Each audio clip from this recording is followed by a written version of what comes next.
is what produced patience, then the Jewish people would have been the most patient people that ever existed. Right.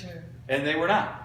Right. And so tribulation is not the father of patience. No. God is the father of patience. That's why patience is described as a fruit of the Spirit. So Right. God doesn't need tribulation to produce patience. No.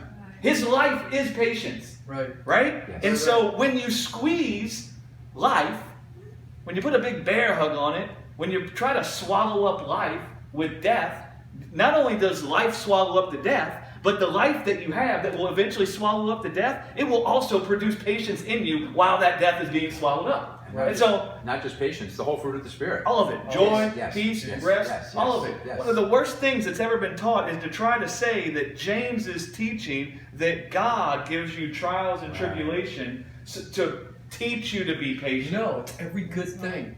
It's Every good thing. It's every. He goes on to say, Every good thing. You know, this whole thing about suffering and this whole thing about, oh, this will bring forth, endurance in Makes you you get and it. all this stuff. I'm thinking, no, it don't.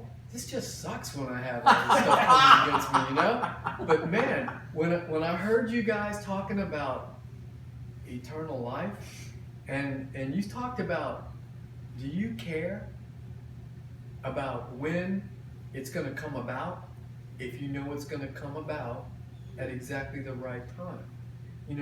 Like you're not first, second, or third. I'm not hurried. I'm like, I have eternal life.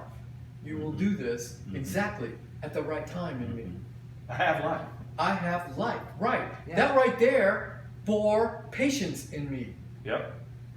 That gift of God is what bore patience. Eternal in me. life is what bore patience. Yes, not the suffering, not Right. the persecution, not the trials. I went, man, I have eternal life. I'm not in a hurry to figure this out.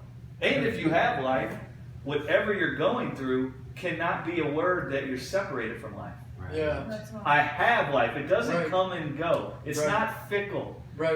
It's not that I have life when things are going well, and this life is fickle, and when things aren't going well, then I don't have life. But it's a subtle difference, and people that don't really understand the gospel, they will teach you that the suffering is what will give birth to Yeah, endurance. yeah. No. It's Yeah, that they will. endurance is a fruit of eternal life.